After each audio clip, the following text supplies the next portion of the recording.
নমস্কার এভরিওয়ান, সবাই কেমন আছেন? চলে এসেছি নতুন একটা ইউনিক রেসিপি নিয়ে। সেটা হলো ফুলকপি ভর্তা।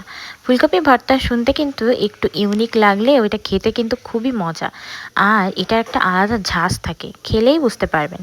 চলুন শুরু করা যাক। প্রথমেই ফুলকপির ফুলগুলো কেটে নিয়েছি। এর সাথে 1 চামচ গোটা জিরা, 3 থেকে 4 কাঁচা ঝাল, আর এর সাথে 2টা শুকনো মরিচ নিয়ে নিয়েছি। একটা বাটিতে 1 চামচ পরিমাণ সরিষা নিয়ে নিয়েছি।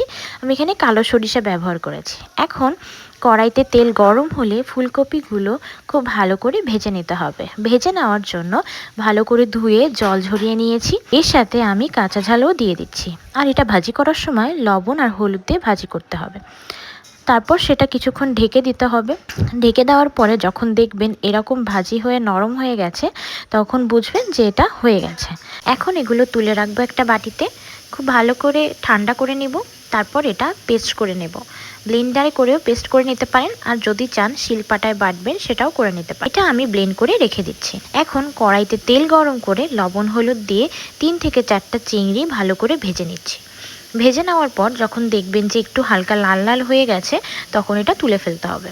তারপর এটা একটু ঠান্ডা করে শিলপাটায় ভালো করে বেটে নিচ্ছি, বা ব্লেন্ড করেও নিতে পারেন। এর সাথে আমি যে সরিষা আর জিরা রেখে দিয়েছিলাম, সেটাও খুব ভালো করে বেটে নিচ্ছি। এখন সব কিছু একসাথে খুব ভালো করে কড়াইতে দিয়ে নেড়ে চেড়ে নিতে হবে। এরপর সেটার মধ্যে অল্প একটু সরিষার তেল দিয়ে তার মধ্যে ফুলকপির পেস্টটা দিয়ে দিতে হবে। এখন খুব ভালো করে নেড়ে চেড়ে শুকিয়ে ফেলতে হবে। দেখবেন যখন এরকম শুকিয়ে যাবে, কড়াই থেকে উঠে উঠে আসবে, তখন এটা একদম রেডি। তখন কড়াই থেকে নামিয়ে ফেলে একটু ঠান্ডা করে নেব। আর শুকনো ঝাল ভেজে নিয়ে এটার সাথে মেখে দিতে হবে।